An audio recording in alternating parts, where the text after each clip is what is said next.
Assalamualaikum warahmatullahi wabarakatuh. Kembali lagi di channel Radio Horor. Untuk kisah kali ini masih melanjutkan dari kisah yang sebelumnya, yaitu sebuah kisah yang ditulis oleh akun Twitter @bulanpurnama0. Dan untuk kisahnya, yaitu sebuah kisah yang berjudul Ia Hanya Ingin Pulang, Andini. Sebelum kita masuk ke ceritanya, tekan dulu tombol like video ini dan jangan lupa tekan juga tombol subscribe channel ini.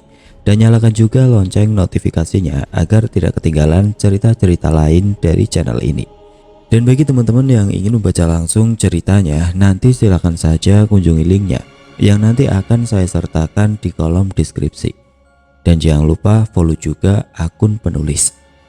Dan seperti apa untuk kelanjutan kisah ini? Langsung saja kita simak berikut ini.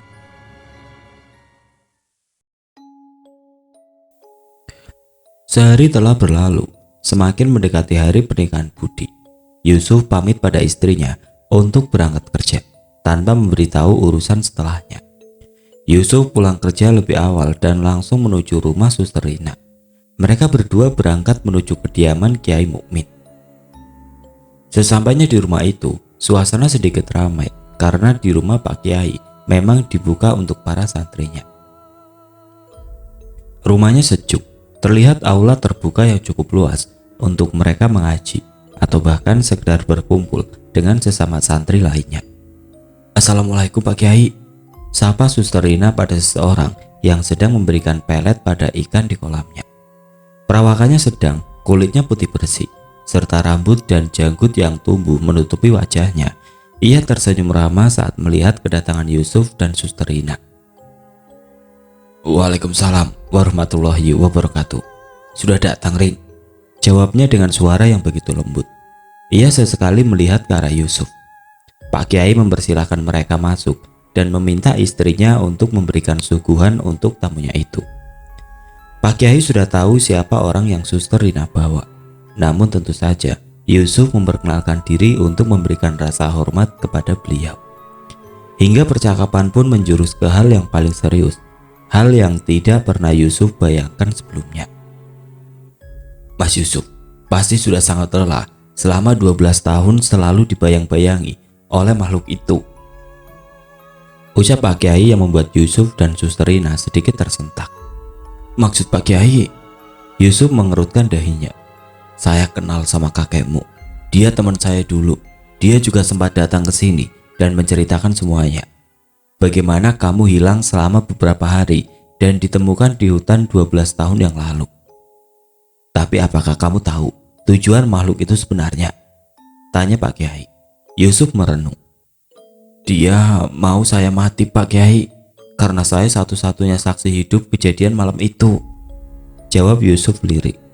Pak Kiai terdiam seraya berkata, dia suka sama kamu dan ingin membawa kamu ke dunianya. Yusuf terkejut. Dari sekian tahun cerita yang ia dapatkan, tidak pernah sekalipun kakeknya mengatakan hal ini. Tapi apakah kamu tahu kenapa sampai saat ini dia belum mengganggu seperti dia mengganggu anggota keluarga kamu yang lainnya? Tanyanya lagi. Yusuf sedikit menggelengkan kepalanya seraya menunjukkan gelang pemberian kakeknya yang ia pakai. Pak Kiai tersenyum. Gelang itu tidak memberikan pengaruh apapun. Hanya bau dari gelang kayu itu yang membuatnya kesal. Alasan dia sebenarnya belum mengganggumu. Dia ingin kamu sendiri yang datang secara sukarela padanya. Dan satu-satunya cara dia adalah merenggut satu persatu orang yang kamu sayangi sampai kamu menyerah dengan sendirinya. Yusuf tertegun saat ia teringat sesuatu yang terjadi 12 tahun yang lalu. Bagaimana luka lebam yang ia dapatkan di sekujur tubuhnya saat makhluk itu. Yusuf menggelengkan kepalanya dengan cepat. Ia ingin melupakan memori kelam itu. Tapi kakek saya hanya bilang dia ingin saya mati, tegas Yusuf. Kakekmu berbohong supaya kamu bisa menghindar darinya. Tapi saya tidak bisa. Setidaknya kamu harus tahu hal ini. Terakhir pamanmu yang mati. Lalu siapa lagi? Tapi kamu tidak perlu khawatir. Saya akan coba bantu kamu, ucap Pak Kiai memberikan harapan pada Yusuf. Yusuf mengangguk dan berterima kasih. Selanjutnya Yusuf dan Suster Rina pamit pulang. Suster Rina terlihat begitu gemetar ia menatap Yusuf sesekali, namun sejuta pertanyaan itu tidak mampu diutarakan. "Maaf, suster harus tahu semua ini." Yusuf memecah keheningan. Suster Rina mengangguk. "Mas Yusuf, sebenarnya kemarin saya mau cerita, tapi saya tahan karena mungkin itu cuma hal lumrah saja. Tapi setelah tadi saya dengar cerita Pak Kiai, saya jadi yakin itu pasti ada hubungannya." Yusuf mendengarkan dengan seksama. "Pak Kadir, satpam yang malam itu jaga, saya dengar cerita dari istrinya kalau malam di saat Pak Johan meninggal dunia, ia lihat ada wanita yang masuk lewat gerbang rumah sakit menuju bangsal Pak Johan. Dan saat Pak Kadir kejar, dia sudah menghilang." 2 jam kemudian, saat Pak Kadir sedang keliling dan sampai di depan kamar Pak Johan, ia menemukan almarhum tergantung di kamarnya. Cerita Suster Rina. "Lalu, apakah Pak Kadir meninggal karena hal itu juga?" tanya Yusuf dengan wajah yang begitu merasa bersalah. "Oh, itu saya kurang tahu, Mas. Saya nggak tanya hal itu sama istrinya." Yusuf tersadar sesuatu. Andini selama ini telah mengikutinya. Bahkan di hari saat ia datang ke rumah sakit pun, Andini tepat berada di sampingnya. Andini, iblis yang membuat penghuni kamar Johan pun ketakutan. Setelah mengantar Suster Rina ke rumahnya, Yusuf segera tancap gas dan pulang. Dia pergi menuju gudang, mengambil bungkusan yang diberikan oleh Jupri tempo hari. Ia tersadar itu bukanlah bungkusan darinya, melainkan bungkusan yang memang milik pamannya. Bungkusan yang 7 tahun lalu pamannya bawa dari rumah kakeknya. Surat dan tali tambang itu masih utuh di dalam bungkusan. Tali tambang yang sama yang membunuh kakek, bapak, dan pamannya itu. Mereka bertiga tidak pernah bunuh diri. Itulah yang selalu Yusuf yakini. Ki Rusman menerima surat ini, tapi tidak pernah sekalipun ia berikan pada Yusuf. Begitu pula yang terjadi pada ayah dan pamannya. "Jika surat ini tidak aku buka, mungkin Pak Jupri yang akan kena imbasnya," batin Yusuf. Perlahan surat itu ia buka. Yusuf kaget. Surat itu dipenuhi dengan darah dan perlahan membentuk tulisan. Yusuf tutup kembali surat itu dan ia simpan dalam bungkusan. Ia berusaha melupakan apapun yang terjadi nantinya. Ia ingat ucapan Pak Kiai. Selama ia tidak menyerahkan dirinya, Andini tidak akan pernah bisa membawanya. Seminggu telah berlalu. Tepat besok lusa adalah hari pernikahan Budi. Yusuf memutuskan untuk tidak akan datang dan akan mengikuti perintah pamannya untuk terus menghindar. Ponsel Yusuf berdering. Nama Suster Rina terpampang jelas di layar ponselnya. "Assalamualaikum Suster, ada apa?" tanya Yusuf yang dibalas suara tangisan dari seberang telepon. "Mas, Pak Kiai meninggal dunia tadi subuh." Suster Rina masih terus terisak. Yusuf bergegas pergi menuju rumah duka. Rumah begitu ramai penuh sesak oleh pelayat. Ia lihat Suster Rina melambaikan tangannya sesaat mata mereka bertemu. Berdasarkan cerita dari keluarga, Pak Kiai meninggal setelah melaksanakan sholat subuh di masjid. Ia meninggal saat sedang duduk di halaman depannya. Tidak ada sebab yang mengarah ke hal-hal lain selain memang usia beliau yang sudah tua dan takdir Tuhan yang sudah tertulis.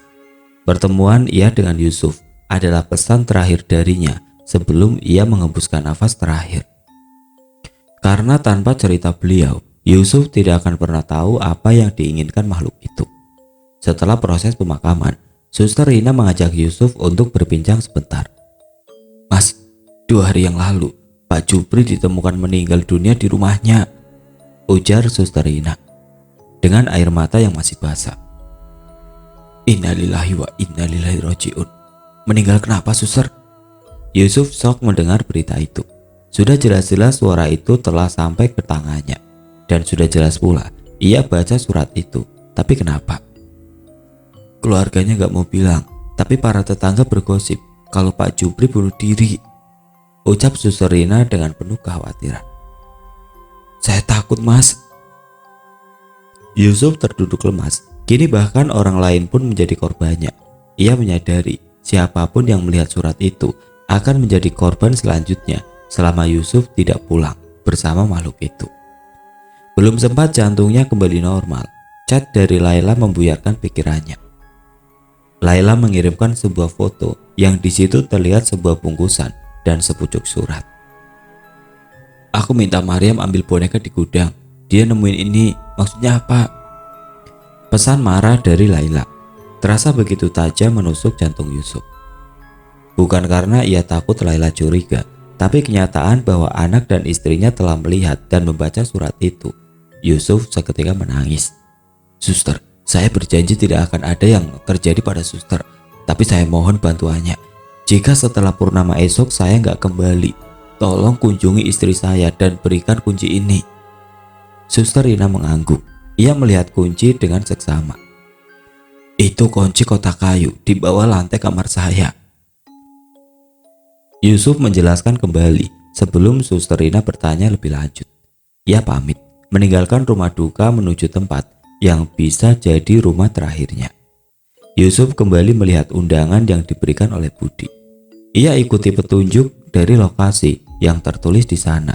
Lumayan jauh, bahkan terbilang pelosok kota. Ia lihat kembali ke sekeliling jalannya. Mulai jarang ada rumah. Ia hampir sampai. Dan di sudut jalan terlihat rumah besar dari kejauhan. Sepi. Untuk ukuran rumah yang esok hari akan diadakan pernikahan, ini tentu saja hal yang jaga. Yusuf turun dari mobil dan segera menuju gerbang rumah itu. Ia tekan bel berkali-kali, tidak ada jawaban. Ia lihat sekelilingnya, rumah yang paling dekat berjarak 50 meter. Ia berjalan menuju rumah itu dan ia lihat ada wanita tua yang duduk di depan teras rumahnya. Assalamualaikum, maaf mengganggu, sapa Yusuf. Iya mas, ada apa ya? Jawabnya. Itu betul rumah Pak Budi. Yusuf menunjuk ke rumah besar itu. Pak Budi yang mana ya mas? Pak Budi, dia yang mau menikah besok bu. Yusuf bingung bagaimana ia harus menjelaskan. Menikah? Itu rumah milik Pak Setio dan istrinya. Mereka memang punya anak namanya Budi, tapi dia sudah meninggal mas. Sudah lama itu, waktu masih kuliah dulu. Meninggal? Meninggal kenapa bu? Wajah sok Yusuf tidak bisa ia sembunyikan. Kecelakaan tunggal mas, jawabnya. Yusuf tidak percaya apa yang baru saja ia dengar. Ia pamit dan berjalan sangat pelan menuju mobilnya, masih mencerna apa yang sebenarnya terjadi. Perlahan ia berjalan. Namun saat ia mencoba melihat kembali rumah itu, rumah beserta wanita tua itu menghilang. Yusuf jatuh tersungkur. Ia mundur dalam keadaan duduk. Ia tidak percaya yang baru saja ia lihat. Ia perlahan berdiri dan mencoba berlari menuju mobilnya. Sampai ketika rumah besar yang terpampang jelas di matanya hilang. Yusuf seperti dibawa pergi dari tempat itu. Kini sekelilingnya berubah menjadi rumah besar lainnya. Rumah besar di tengah hutan. Yusuf tersadar ia telah kembali ke neraka yang sama seperti 12 tahun yang lalu. Namun Yusuf beranikan diri untuk masuk kembali. Ia ingin menyelesaikan semuanya. Bau anyir menyeruak tatkala Yusuf membuka pintu besar itu. Lembab dan kotor. Tempat yang paling nyaman dialami makhluk halus. Ia lihat sekelilingnya. Tidak ada yang berubah. Ia menuju ruang makan. Meja bundar itu masih utuh berdiri. Ia duduk di kursi utama sampai tiba-tiba muncul cahaya dari dalam rumah. Semuanya mendadak berubah. Rumah itu berubah seketika, layaknya rumah megah lainnya. Yusuf menyadari, kini ia telah masuk ke dunia mereka. Tiba-tiba satu persatu kursi itu terisi oleh makhluk itu. Sampai senyum itu, ia lihat Budi duduk berseberangan dengannya. Di sampingnya ada Aini. Rumah kosong itu berubah penuh sesak, bahkan terlalu ramai. Yusuf terus-menerus memejamkan matanya sampai tangan basah, dan bau amis itu menyentuh pipinya. Kamu sudah pulang? Andini tersenyum. Yusuf membuka matanya. Ia lihat wajah Andini yang kembali berwujud manusia.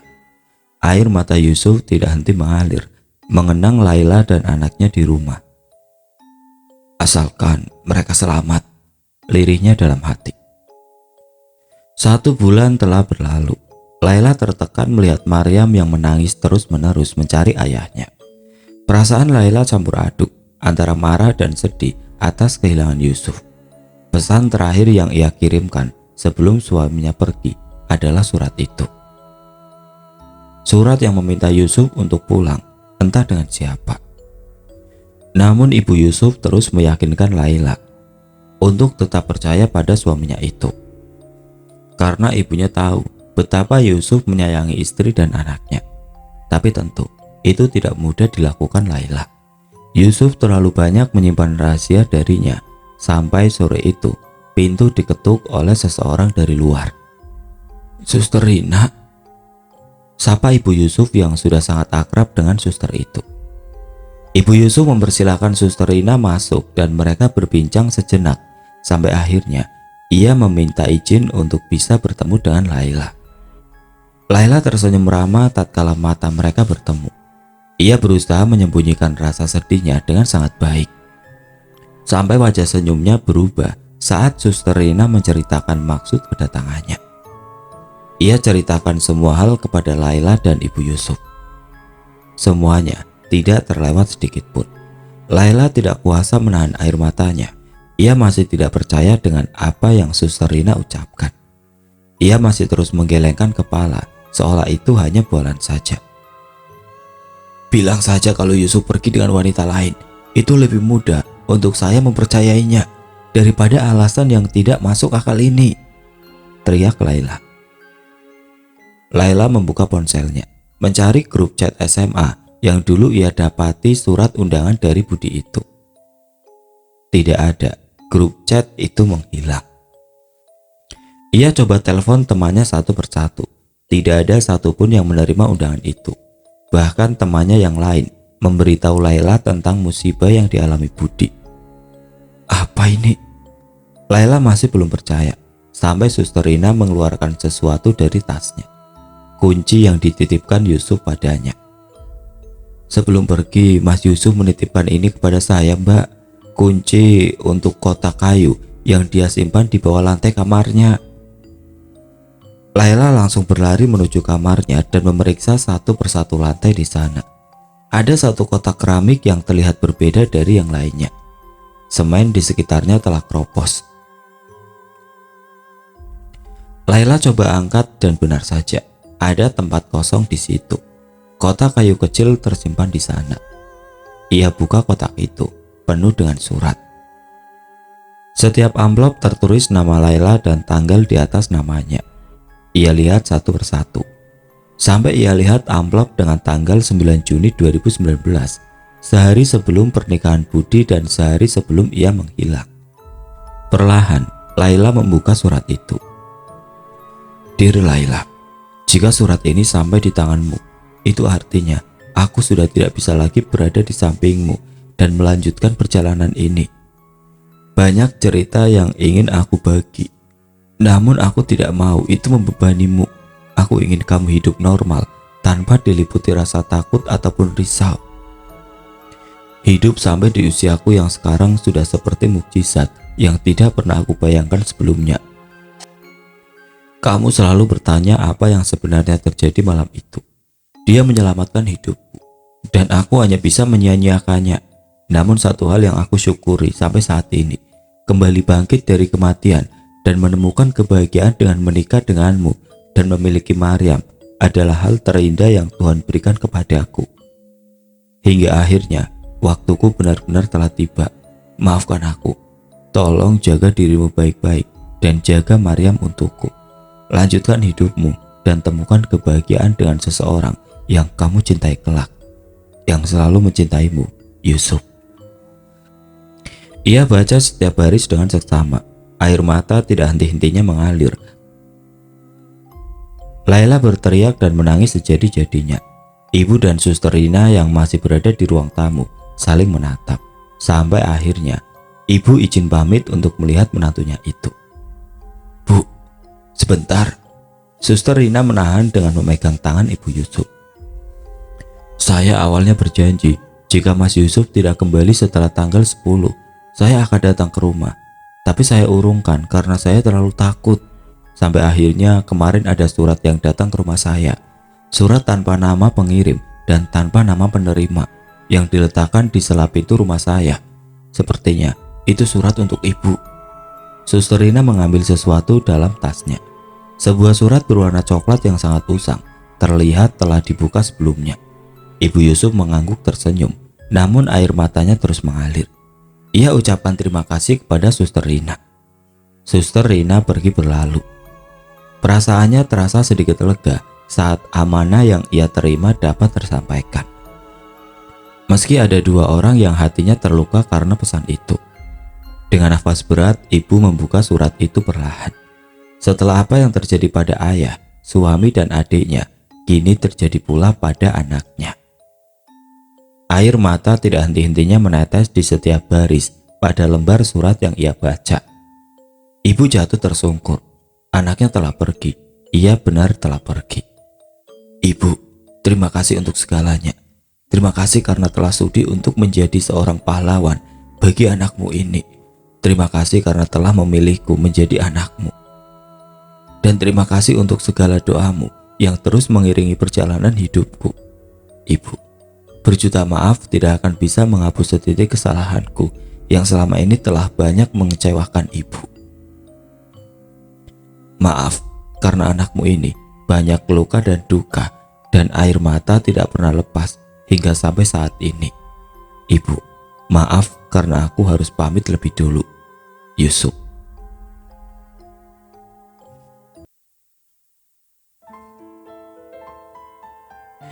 Oke teman-teman, sekian untuk kisah kali ini. Bagaimana menurut kalian tentang kisah ini? Tulis komentar kalian di kolom komentar. Dan bagi teman-teman yang baru bergabung, jangan lupa untuk like, comment, share, serta subscribe channel ini. Dan nantikan kisah-kisah horor berikutnya tetap di channel Radio Horor. Wassalamualaikum warahmatullahi wabarakatuh.